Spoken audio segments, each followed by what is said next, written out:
Bismillahirrahmanirrahim. Assalamualaikum warahmatullahi wabarakatuh. Alhamdulillahi ala ihsanih wa syukrulahu ala taufiqihi wa amtinanih wa asyhadu an la ilaha illallah wahdahu la syarika lahu ta'ziman li sya'nih wa asyhadu anna Muhammadan abduhu wa rasuluhu ad-da'i ila ridwanih. Allahumma salli alaihi wa ala alihi wa ashabihi wa ikhwanih. Amma ba'du.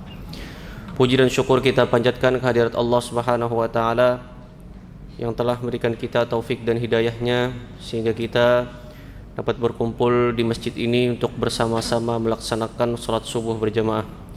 Kita memohon kepada Allah Subhanahu wa taala semoga seluruh amal ibadah kita diterima di sisi Allah Subhanahu wa taala dan semoga Allah Subhanahu wa taala menjadikan kita hambanya yang senantiasa istiqomah dalam ketaatan kepadanya. Amin amin ya rabbal alamin. Salawat serta salam kita haturkan kepada junjungan kita Nabi Muhammad sallallahu alaihi wasallam beserta sahabat dan juga pengikutnya yang senantiasa menjalankan sunnah-sunnahnya hingga hari kiamat. Jamaah sekalian yang dirahmati oleh Allah Subhanahu wa taala, kita sudah berada di akhir daripada bulan Ramadan. Dan di 10 hari terakhir di bulan Ramadan ini banyak di antara kita yang melaksanakan iktikaf karena mencari daripada malam Al-Qadar dan mengisi iktikaf tersebut kebanyakannya dengan membaca Al-Quran. Tentunya jamaah sekalian rahimakumullah, ketika kita membaca Al-Quran terdapat beberapa adab-adab untuk interaksi terhadap Al-Quran. Seorang ulama tafsir, Imam Jalaluddin As-Suyuti, beliau penulis kitab tafsir Jalalain dan juga penulis kitab tafsir Ad-Durrul Mansur. Beliau juga menuliskan kitab-kitab yang menjelaskan tentang ilmu-ilmu Al-Quran, yaitu adalah Al-Itqan fi Ulumil Quran. Beliau juga menuliskan kitab Asbabun Nuzul, yaitu menjelaskan tentang sebab-sebab turunnya ayat Al-Quran. Nah, dari semua kitab tersebut yang perlu kita perhatikan, beliau menulis kitab Al-Itqan fi Ulumil Quran, tentang kitab yang membahas ilmu-ilmu tentang Al-Quran. Di sana beliau membahas tentang bagaimana kita membaca Al-Quran yang benar, bagaimana kaidah-kaidah sebelum orang menafsirkan Al-Quran. Dan juga beliau tidak kalah penting membahas tentang adab-adab orang yang ingin berinteraksi dengan Al-Quran, karena ini adalah sesuatu yang sangat penting manakala kita ingin membaca Al-Quran, berinteraksi dengan Al-Quran, mengambil ilmu dari Al-Quran. Di antara adab daripada kita untuk berinteraksi dengan Al-Quran, beliau menyebutkan yang pertama, yustahabul iktsaru min qiraatil Quran wa tilawatihi. Kata beliau, adab kita terhadap Al-Quran yang pertama yaitu adalah dengan memperbanyak bacaan Al-Quran dan melantunkan ayat-ayat Al-Quran. Inilah adab kita terhadap Al-Quran.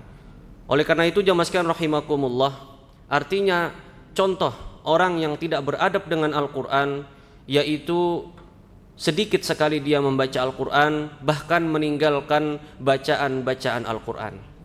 Di sini beliau menyebutkan keutamaan-keutamaan bagi orang-orang yang senantiasa membaca Al-Quran. Dalam sebuah hadis yang sahih diriwayatkan oleh Imam Al-Bukhari dan juga Imam Muslim, Nabi Muhammad sallallahu alaihi wasallam bersabda, "La hasada illa fisnatain."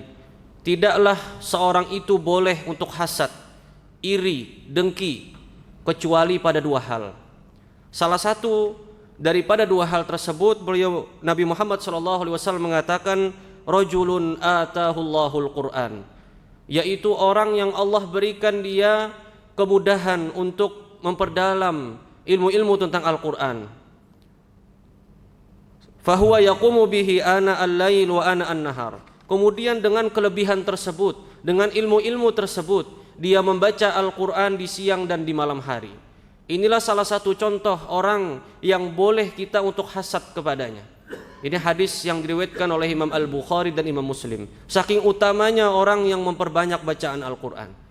Kemudian yang kedua jamaah sekalian rahimakumullah, Nabi Muhammad sallallahu alaihi wasallam mengatakan, "Iqra'ul Qur'an fa innahu ya'ti yaumal qiyamati syafi'an li ashabih." bacalah Al-Quran, karena sesungguhnya Al-Quran itu nanti pada hari kiamat akan datang menjadi syafaat bagi orang-orang yang membacanya. Hadis ini menjadi pelajaran bagi kita juga jamaah sekalian rahimakumullah. Al-Quran akan memberikan manfaat kepada kita manakala kita membacanya, bukan dengan hanya sekedar menaruh ayat-ayat Al-Quran di rumah, tetapi dengan Al-Quran itu dibaca. Inilah diantara daripada keutamaan orang yang membaca ayat-ayat Al-Quran. Dan ini adab yang pertama, yaitu memperbanyak bacaan Al-Quran. Adab yang kedua, Imam Jalaluddin As-Suyuti menyebutkan, dan ini juga disebutkan oleh Imam An-Nawawi di dalam kitabnya At-Tibyan. Beliau mengatakan, nisyanihi kabiratun, melupakan ayat Al-Quran itu adalah dosa yang besar. Dan Nabi Muhammad SAW disebutkan dalam sebuah hadis, Nabi Muhammad mengatakan, uridat alayya dhunubu ummati, diperlihatkan kepadaku dosa di antara daripada dosa-dosa umatku. Falam ara dzamban a'zama min suratin minal Qur'an aw ayatin utiyaha rajulun thumma nasiyaha. Tidaklah aku melihat dosa yang sangat besar dari umatku itu, kecuali ada seseorang yang membaca satu ayat, membaca satu surah, kemudian dia lupakan ayat dan surah tersebut. Ini sebuah peringatan dari Nabi Muhammad SAW. Karena kadang sering ulun mendengar ada orang yang mengatakan, dahulu aku pernah hafal surah ini, dahulu aku pernah hafal ayat ini. Artinya apa jamaah sekalian rahimakumullah? Menghafal Al-Quran hanya sekedar beban pendidikan. Setelah selesai dari pendidikan tersebut, ayat Al-Quran itu dilupakan. Ini menjadi dosa yang besar, karena Nabi Muhammad SAW menyebutkan. Kemudian Imam Jalaluddin As-Suyuti juga menyebutkan hadis, walaupun hadis ini hadis yang dhaif, tetapi masih bersangkutan dengan hadis yang pertama tadi. Nabi Muhammad SAW mengatakan, man qara'al Qur'an summa nasiyaha laqiyallahu yaumal qiyamati ajzam. Barang siapa yang orang itu membaca Al-Quran, menghafalkan Al-Quran, kemudian dia lupakan Al-Quran tersebut, dia lupakan hafalannya tersebut, maka nanti pada hari kiamat dia akan bertemu dengan Allah dalam keadaan tubuhnya itu tidak sempurna. Walaupun ini adalah hadis yang dhaif, tetapi hadis sebelumnya itu masih bersangkutan, yang menunjukkan betapa besarnya dosa orang yang melupakan hafalan Al-Quran. Oleh karena itu jamaah sekalian rahimakumullah, mungkin bisa jadi anak kita yang sekarang masih sekolah, yang mungkin disuruh gurunya untuk menghafal ayat-ayat Al-Quran, nanti pada saat sudah keluar dari sekolah atau sudah lulus dari sekolah, maka perlu kita ingatkan kembali tentang ayat-ayat Al-Quran yang pernah dia hafalkan. Karena jangan sampai kita jadikan hafalan yang ada pada anak kita itu hanya sekedar beban pendidikan, tetapi hafalan Al-Quran itu dibawa sampai kelak nanti pada hari kiamat. Ini adab yang kedua, yaitu jangan pernah melupakan hafalan Al-Quran, sedikit atau banyaknya yang kita miliki hafalan tersebut. Kemudian yang ketiga jamaah sekalian rahimakumullah, adab kita terhadap Al-Quran. Yustahabbul wudu'u li qiraatil Qur'an li'annahu afdalul azkar. Dianjurkan untuk berwudu sebelum membaca Al-Quran. Hal ini tidak pernah Nabi Muhammad SAW menyebutkan dalam sebuah hadis, tetapi inilah yang diamalkan oleh Imam Jalaluddin As-Suyuti manakala beliau ingin berinteraksi dengan Al-Quran. Dan beliau mendapatkan hasilnya, yaitu beliau mudah sekali mendapatkan ilmu tentang Al-Quran. Dan banyak sekali karya-karya beliau yang menjelaskan tentang ilmu-ilmu Al-Quran. Dan hal ini juga Imam Nawawi menyebutkan dalam kitab At-Tibyan, bahwa sebelum kita memulai membaca Al-Quran, berinteraksi dengan Al-Quran, maka mulailah terlebih dahulu dengan berwudu. Bahkan Imam Jalaluddin As-Suyuti mengatakan, waqad kana sallallahu alaihi wasallam yakrahu ay yadhkurallaha illa ala tuhrin. Karena sesungguhnya Nabi Muhammad itu tidak menyukai orang yang menyebutkan asma-asma Allah kecuali dia dalam keadaan suci. Walaupun hadis ini tidak secara jelas atau secara khusus menyebutkan untuk membaca Al-Quran, tetapi Nabi Muhammad menyarankan sebelum kita menyebutkan asma-asma Allah, maka dimulailah dengan berwudu terlebih dahulu. Inilah adab yang ketiga. Kemudian adab yang keempat yang juga perlu kita perhatikan. Wa tusannul qira'atu fi makanin nadhif. Bacalah Al-Qur'an itu di tempat yang bersih. Di tempat yang bersih. Wa afdaluhul masjid. Dan sebaik-baik tempat untuk membaca Al-Qur'an itu di masjid. Wa kariha qaumun al-qira'ata fil hammam wat tariq. Dan dimakruhkan membaca Al-Qur'an itu di hammam. Hammam itu kamar mandi, tempat kita buang hajat, dan juga di jalan. Kenapa Imam Jalun As-Suyuti memakruhkan orang membaca Al-Qur'an di jalan? Karena bisa jadi jalan yang kita lewati itu dipenuhi dengan najis. Bisa jadi jalan yang kita lewati itu penuh dengan sampah atau kotoran. Walaupun Nabi Muhammad tidak ada secara khusus melarang orang membaca Al-Qur'an di jalan, tetapi inilah adab beliau. Bagaimana beliau sangat memperhatikan tempat di mana kita membaca Al-Qur'an. Jadi inilah adab yang keempat, yaitu sunnahnya kita sebelum membaca Al-Qur'an itu carilah tempat yang bersih. Kemudian adab yang selanjutnya, wa yusannu ayyastaka ta'ziman wa tathiran. Disunnahkan sebelum membaca Al-Qur'an itu bersiwak, membersihkan mulut terlebih dahulu. Untuk apa kita membersihkan mulut? Yaitu dengan tujuan ta'ziman wa tathiran, untuk mengagungkan Al-Qur'an dan mensucikan Al-Qur'an. Dan ini disebutkan dalam sebuah hadis. Nabi Muhammad SAW bersabda, "Inna afwahakum turukun lil Qur'an." Sesungguhnya mulut-mulut kalian itu adalah jalan keluarnya ayat-ayat Al-Qur'an. Fatayyibuha bisiwak. Maka sucikanlah, bersihkanlah dengan kalian bersiwak. Boleh dengan selain daripada siwak, asalkan kita membersihkan mulut kita terlebih dahulu sebelum membaca Al-Qur'an. Ini adab yang kelima. Kemudian adab yang selanjutnya, sebelum kita berinteraksi dengan Al-Qur'an, yusannu tartilu fil qiraatil Qur'an. Disunnahkan untuk tartil ketika membaca Al-Qur'an. Allah Subhanahu wa taala berfirman, "Warattilil Qur'ana tartila." Bacalah Al-Qur'an itu secara tartil. Kalau pian lihat di Al-Qur'an terjemah, ayat tersebut terjemahnya adalah tartil itu. Yang dimaksud dengan tartil adalah membaca Al-Qur'an dengan perlahan. Tetapi ulama yang di bidang ilmu Al-Qur'an yang membahas tentang qiraat Al-Qur'an, tartil itu tidak hanya sekedar diartikan perlahan. Tetapi tartil itu adalah manakala kita membaca Al-Qur'an dengan memperhatikan sifat hurufnya, dengan kita memperhatikan ilmu-ilmu tajwidnya, maka itu disebut dengan tartil. Baik itu kita baca dengan cepat, dibaca dengan tempo yang sedang atau lambat. Tetapi manakala kita membacanya dengan memperhatikan sifat hurufnya, makharijul hurufnya, tajwidnya, maka itu disebut dengan tartil.